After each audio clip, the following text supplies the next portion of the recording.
जब मुगल एम्पायर क्या हुआ, मुगल एम्पायर डिक्लाइन हुआ, तो आफ्टर क्या हुआ, जब मुगल एम्पायर डिक्लाइन हुआ तो जो रंजीत सिंह थे उन्होंने पंजाब की टेरिटरी को क्या किया, इंक्रीज किया। ओके, तो उन्होंने फटाफट जो आसपास के छोटे मोटे राज्य थे उनको, उन पे क्या किया, अटैक किया और उनकी टेरिटरी को कैप्चर किया, एनेक्सेशन। तो रंजीत सिंह का जो एनेक्सेशन था काफी अच्छा था, और इन्होंने लगभग 18 सेंचुरी में क्या किया था, ये पंजाब के अंदर एक बहुत अच्छा बेस स्टैब्लिश कर दिया था।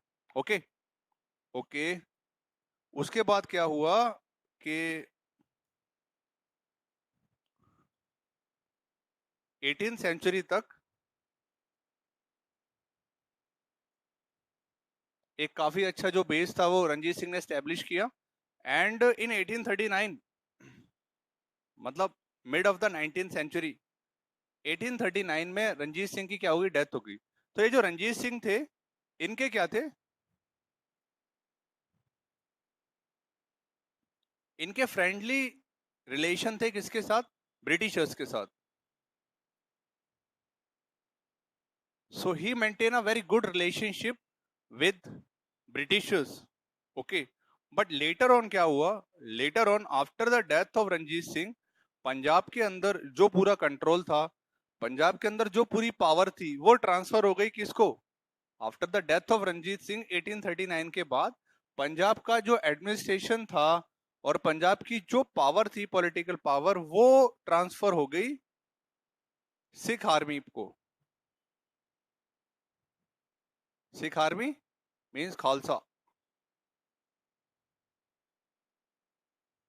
ठीक है, अब ये जो खालसा वाले लोग थे, ये थोड़े से क्या थे, खालसा वाले लोग थोड़े से कम्युनल थे। तो इससे क्या हुआ, इससे एक तो रूलिंग और एडमिनिस्ट्रेशन जो पंजाब का था उसमें थोड़ी सी प्रॉब्लम क्रिएट हुई, और जो पंजाब के पहले फ्रेंडली रिलेशनशिप हुआ करते थे under the Ranjit Singh with britishers friendly, वो भी क्या हुए, वो भी फ्रेंडली रिलेशनशिप खराब हो गए। तो अब ब्रिटिशर्स के पास पंजाब पर अटैक करने के तीन रीजन हो गए। पहला रीजन कि एडमिनिस्ट्रेशन खराब था पंजाब का, और सिख आर्मी क्या थी, सिख आर्मी अपनी मोनोपोली चला रही थी, पहली चीज। दूसरी चीज क्या थी, दूसरी चीज थी कि पंजाब के जो फ्रेंडली रिलेशनशिप थे वो ब्रिटिशर्स के साथ खत्म हो गए थे। और तीसरी चीज क्या थी कि ब्रिटिशर्स को तो इंडिया को कॉलोनाइज करना ही करना था, उनका कोई दोस्त तो था नहीं, ब्रिटिशर को यहाँ दोस्ती निभाने थोड़ी आए थे, उनको तो अपना प्रॉफिट करना था इंडिया को कॉलोनाइज करके। तो अब ब्रिटिशर्स के पास तीन रीजन तो साफ साफ थे कि पंजाब के ऊपर ब्रिटिशर्स क्या कर सकें, अटैक कर सकें। तो हुआ क्या, हुआ ये कि इन 1845 टू 1846,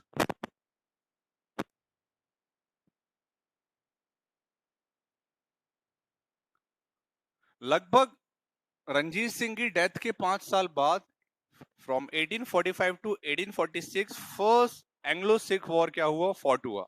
ओके, पहला एंग्लो सिख वॉर फॉट हुआ 1845 1846, और उसमें जो सिख आर्मी थी उसको ब्रिटिशर्स ने हरा दिया। ओके, सो ब्रिटिशर्स ने क्या किया, first Anglo Sikh war 1845 to 1846, britishers defeated the Sikh army. After that क्या हुआ, आफ्टर दैट के जो रिवर पंजाब में है, बीज रिवर और सतलज रिवर, उसके बीच में जितना भी एरिया था वो ब्रिटिशर्स ने क्या किया, वो ब्रिटिशर्स ने एनेक्स कर लिया। सो देखो, पंजाब का नाम पंजाब इसलिए पड़ा कि जो इंडस रिवर है उसकी 5 ट्रिब्यूटरी जो है वो पंजाब से होकर गुजरती हैं, है ना, झेलम, बीज, सतलज, रावी, ओके, चेनाब। तो ये 5 रिवर्स क्या है, पंजाब से होती हुई जाती है। सो 5 नदियों का संगम से उसका नाम पंजाब पड़ा था। सो ब्रिटिशर्स ने क्या किया, ब्रिटिशर्स ने जो रिवर है, झेलम, ओ सॉरी, बीज एंड सतलज, सो बीज और सतलज के बीच का जो एरिया था उसको ब्रिटिशर्स ने कैप्चर कर लिया। रीजन क्या था बीज और सतलज के वाला एरिया कैप्चर करने का, कि बीज और सतलज जो है इंडस की काफी बड़ी ट्रिब्यूटरी है, इसके आसपास का जो एरिया है वो काफी फर्टाइल है। काफी फर्टाइल होने की वजह से वहां पर जो इरिगेशन होता था, जो क्रॉप होता था, वो बहुत अच्छा आता था, और ब्रिटिशर उससे बहुत अच्छा टैक्स कलेक्ट कर सकते थे।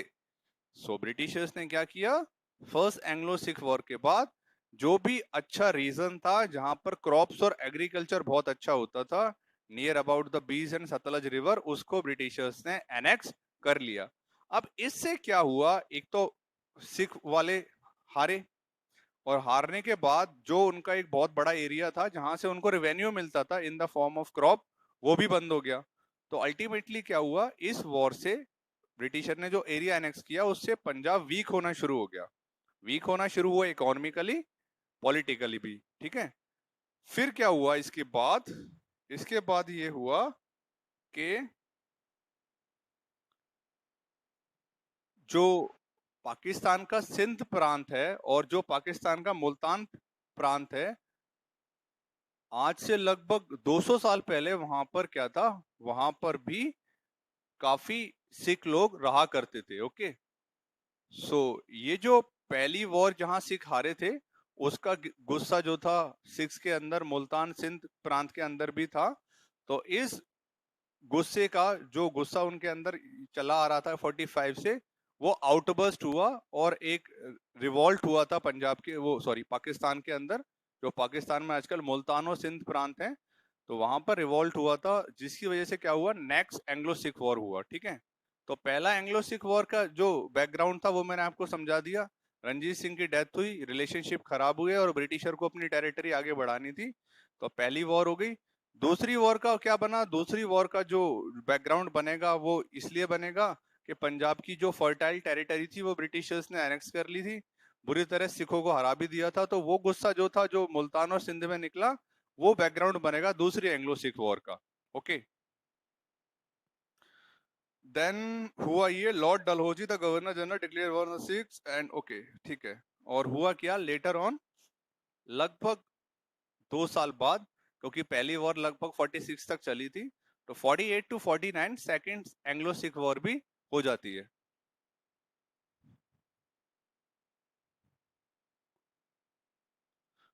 और रिजल्ट रहता है सेम। दोबारा से क्या होता है, दोबारा से ब्रिटिशर्स डिफीट करते हैं और कॉम्प्रिहेंसिवली पंजाब को क्या बना दिया जाता है, एक वैसल स्टेट या प्रोटेक्टोरल स्टेट का दर्जा दे दिया जाता है। ठीक है, एंड जो पंजाब के सिख आर्मी के लीडर होते हैं दिलीप सिंह, उनको पेंशनर कर दिया जाता है।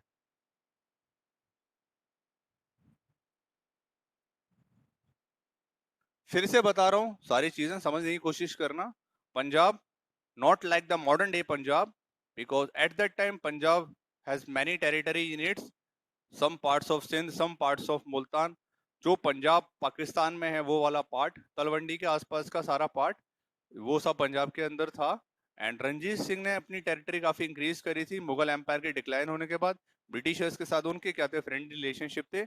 1839 में after the death of Ranjit Singh क्या हुआ, एक तो पंजाब के जो रिलेशनशिप थे वो खराब हुए, पंजाब के अंदर जो सिख आर्मी था उसका डोमिनेंस बढ़ा, जिससे क्या हुआ, एडमिनिस्ट्रेशन खराब हुआ। और ब्रिटिशर्स को क्या था, एक बहाना चाहिए था एनेक्सेशन का, जो ब्रिटिशर्स को मिल गया। तो ब्रिटिशर्स ने 1845 टू 1846 क्या किया, फर्स्ट एंग्लो सिख वॉर किया, जिसमें सिख लोग हार गए। एंड ब्रिटिशर्स ने क्या किया, जो फर्टाइल लैंड था नियर बीज एंड सतलज, उसको कैप्चर किया। उससे ब्रिटिशर्स ने क्या किया, अपनी इकोनॉमी स्ट्रॉन्ग करी, वहां से क्या किया, अच्छा खासा जो भी रेवेन्यू था ब्रिटिशर ने लिया, एंड पंजाब को इकोनॉमिकली वीकर किया। लेटर ऑन क्या हुआ, लेटर ऑन ये हुआ, बाद में बताऊंगा, जो भी पूछा है अभी आपने, ठीक है। लेटर ऑन क्या हुआ, लेटर ऑन ये हुआ कि मुल्तान और सिंध में जो सिख्स थे उन्होंने ब्रिटिशर्स के खिलाफ क्या किया, प्रदर्शन किया, बैनर लेके गए, नारेबाजी करी, ब्रिटिशर्स गो बैक, और ब्रिटिशर्स को दूसरा बहाना मिल गया पंजाब के ऊपर अटैक करने का। And in 1848 to 1849 second Anglo Sikh war हुई, जिसमें ब्रिटिशर्स ने बची हुई जो सिख आर्मी थी उसको बुरी तरीके से हराया। और हराने के बाद जो पंजाब के राजा थे दिलीप सिंह, उन दिलीप सिंह को किसकी तरह, जो शाह आलम जैसे मुगलों के थे उनको ब्रिटिशर्स ने पेंशनर घोषित कर दिया था, वैसे ही ब्रिटिशर्स ने दिलीप सिंह के साथ किया। दिलीप सिंह का जो पंजाब था उसको कैप्चर किया और बोला कि अब आपका जो स्टेट है वो वैसल स्टेट है। वैसल स्टेट मतलब अब इसकी रक्षा हम ही करेंगे, सब्सिडरी लाइंस की तरह, आपकी पर्सनल कोई आर्मी नहीं होगी, और क्या करो, आपको हम पेंशन देंगे। ठीक है, तो दिलीप सिंह का काम था सिर्फ क्या, अपने राज्य को देखना और ब्रिटिशर्स को पैसे देना, बाकी सारा रेवेन्यू जो था वो कौन लेंगे, वो ब्रिटिशर्स लेंगे। ओके, तो ये क्या था, ये एंग्लो सिख वॉर थी और ऐसे ब्रिटिशर्स ने पंजाब का क्या किया, एनेक्सेशन किया। ठीक है, पंजाब का एनेक्सेशन खत्म हो गया, तो कोई क्वेश्चन पूछ रहा था, जरा मैं उस क्वेश्चन को देखता हूँ, देन मैं अवध का एनेक्सेशन बताऊंगा कि अवध का एनेक्सेशन कैसे हुआ। सो ये हिमांशु ने क्या पूछा है कि सर रंजीत सिंह को शेरे पंजाब भी तो कहा जाता है। यार मेरे को नहीं पता उनको शेरे पंजाब कहा जाता है या नहीं कहा जाता, ठीक है, इतना मेरे को नहीं पता। बाकी अब थोड़ा एनेक्सेशन पढ़ लेते हैं अवध का। तो अवध का एनेक्सेशन पढ़ेंगे 1856।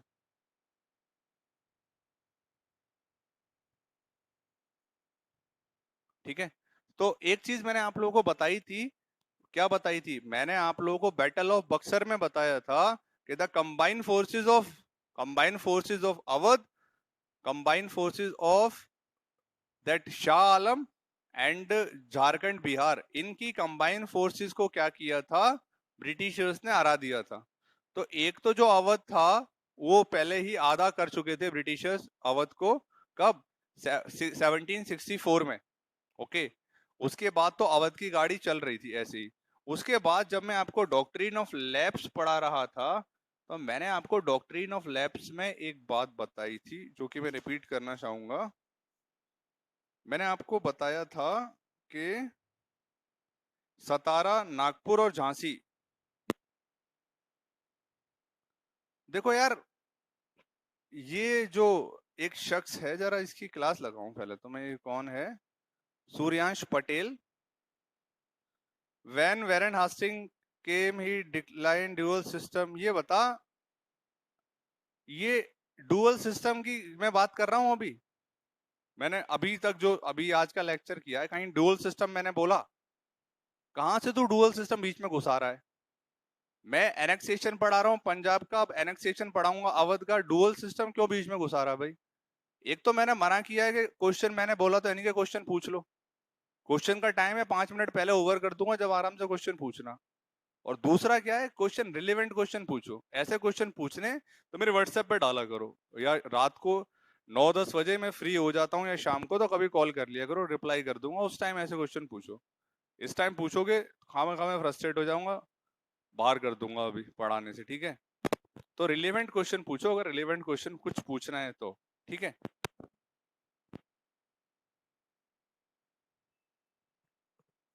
हाँ, तो अवध के साथ क्या हुआ था, अवध के साथ ये हुआ था कि जो डॉक्ट्रिन ऑफ लैप्स था, वो उस डॉक्ट्रिन ऑफ लैप्स से ब्रिटिशर्स ने कई सारे क्या थे, इंडियन स्टेट्स को कैप्चर कर लिया था। तो अवध को भी ये डर था, क्योंकि अवध के पास कोई अपना वंशज नहीं था, कि ब्रिटिशर्स क्या कर सकते हैं, ब्रिटिशर्स मेरे को भी कैप्चर कर सकते हैं।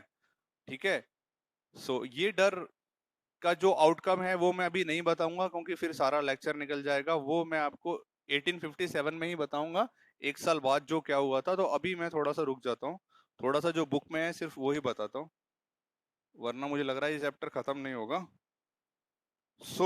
मैंने आपको बता दिया था, after the battle of Buxar Awadh ने एक ट्रीटी साइन कर ली थी, जो ट्रीटी थी इलाहाबाद की। एंड बैटल ऑफ बक्सर 1764 के बाद अवध क्या था, काफी वीक हो चुका था। उसके बाद क्या था कि एक सेकंड ट्रीटी साइन हुई थी काफी टाइम बाद, 1801, लगभग बैटल ऑफ बक्सर के 40 साल बाद एक ट्रीटी साइन हुई थी,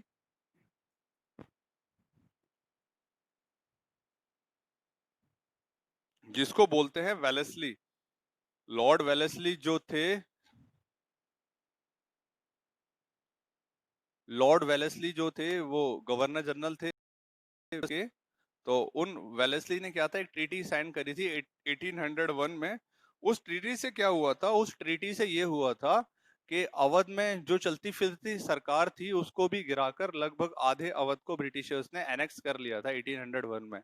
बच्चों एक बात मैं थोड़ा सा बताना चाह रहा हूँ कि आज गलती से मेरा 90% नेट जो है वो खर्च हो चुका है, एक अरेंजमेंट लग गया था, एक और मैंने लेक्चर ले चुका था, तो हो सकता है मैं पढ़ा रहा हूँ और पढ़ाते पढ़ाते बंद हो जाए, तो परेशान मत होना, समझ जाना 100% मेरा डाटा कंज्यूम हो गया है। तो अगर क्वेश्चन आंसर्स रह जाएंगे, तो जो भी मतलब क्वेश्चन आपको पूछने हैं तो सीधे व्हाट्सएप पे पूछ लेना, है ना। सो हो सकता है कि 5 मिनट के अंदर वीडियो खत्म हो जाए, या मैं दिखना बंद हो जाऊं तो परेशान मत होना, समझ जाना सर का जो नेट पैक है वो खत्म हो गया। Okay, yes.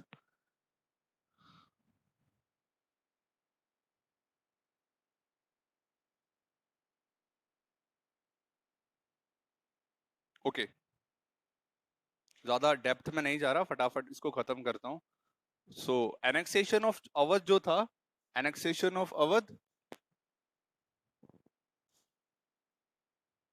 तो एनेक्सेशन ऑफ अवध जो था वो ब्रिटिशर्स ने कंप्लीट किया था 1856 में।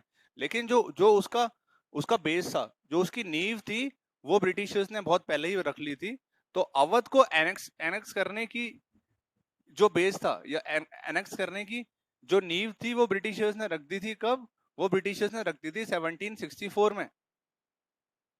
और 1764 में ब्रिटिशर ने क्या किया था? अवध की आर्मी को हराकर अवध के नवाब से बोला था, ठीक है हार गए हो, लेकिन मैं तुम्हारी टेरिटरी तुमको वापस कर रहा हूं। और वो टेरिटरी जो उन्होंने वापस करी थी नवाब ऑफ अवध को, उसको बोला गया था treaty of Allahabad.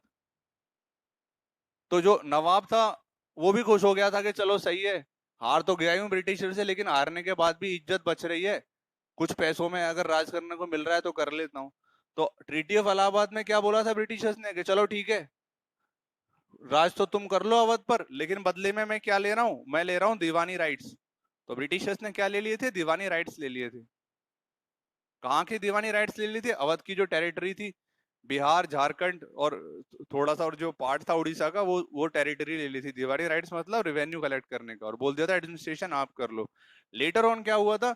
Later on जब लॉर्ड वेलेस्ली गवर्नर जनरल बने, तो लॉर्ड वेलेस्ली बोले कि क्या फायदा इससे राज करवा रहे हो, एक काम करो आधा एडमिनिस्ट्रेशन खुद ही कर लेंगे, बंगाल के पास है लगा हुआ है, इसको बोलो सिर्फ ये आधा एडमिनिस्ट्रेशन करे, पेंशन भी इसकी कम कर देंगे।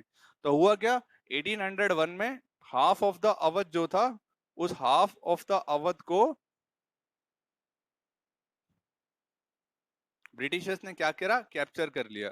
और लगभग इसके 40-50 साल बाद 1856 में ब्रिटिशर्स ने क्या किया? डॉक्ट्रिन ऑफ लैप्स में जब वो क्या कर रहे थे, 1856 तक सारे राज्यों को एनेक्स कर रहे थे अपनी उल्टी सीधी स्ट्रेटजी से, like subsidiary alliance, annexation.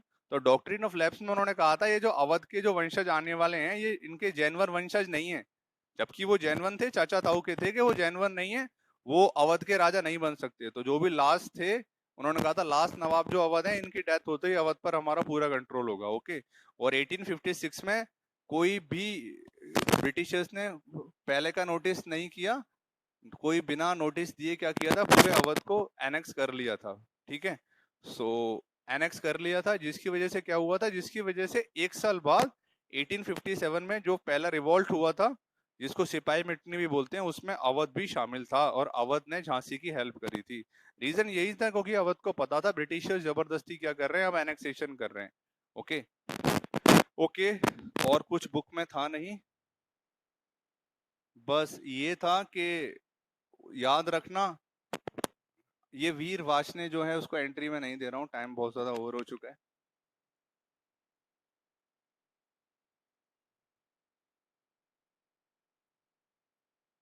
Okay, बस एक चीज और याद रखना कि जब 1856 में ब्रिटिशर्स ने अवध को क्या किया था, पूरा कैप्चर किया था, तो वहां के नवाब जो थे उनका नाम था वाजिद अली शाह।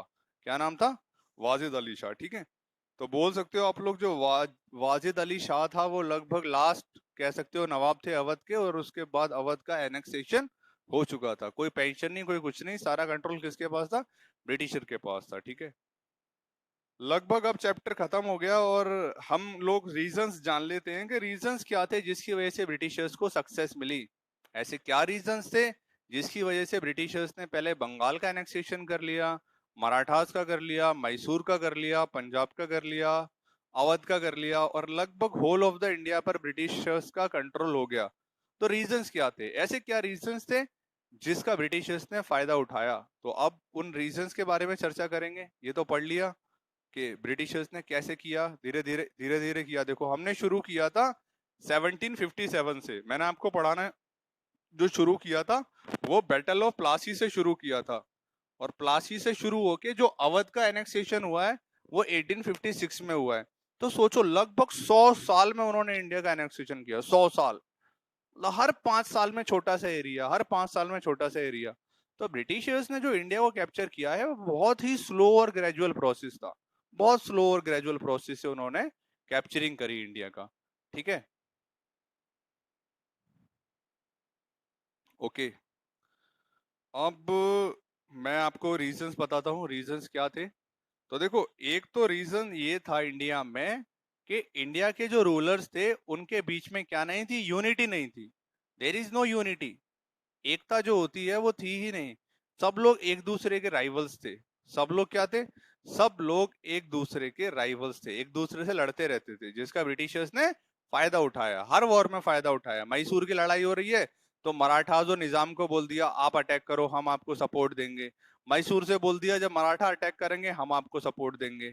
तो ब्रिटिशर्स ने क्या किया? डिवाइड एंड रूल का काम किया। ब्रिटिशर्स पॉलिसी क्या थी? डिवाइड एंड रूल, दो लोगों को लड़ाओ और रूल करो। तो एक रीजन तो ये था कि लैक ऑफ यूनिटी थी। दूसरा रीजन क्या था? There is a lack of central leadership. Central leadership का मतलब है, जैसे जब ब्रिटिशर्स इंडिया में आए थे तो इंडिया की जो सेंट्रल लीडरशिप थी वो मराठास और मुगलों के पास थी। तो उस टाइम तक ब्रिटिशर्स की दम नहीं था कि वो इंडिया की किसी भी टेरिटरी को कैप्चर कर सके, क्योंकि सेंट्रल लीडरशिप जब तक थी, जब ब्रिटिशर आए थे तो मुगलों की क्या था, मुगलों की जहां जहां टेरिटरी थी वहां पर मुगलों का एडमिनिस्ट्रेशन काफी अच्छा था। अगर मुगलों की एक टेरिटरी में अटैक होता था तो दूसरी टेरिटरी से मुगल्स फटाफट अपनी सेना वहां पर भेज सकते थे, ऐसी मराठा करते थे। लेकिन लेटर ऑन जब मुगल्स डिक्लाइन हो गए तो सेंट्रल लीडरशिप क्या था, थी ही नहीं।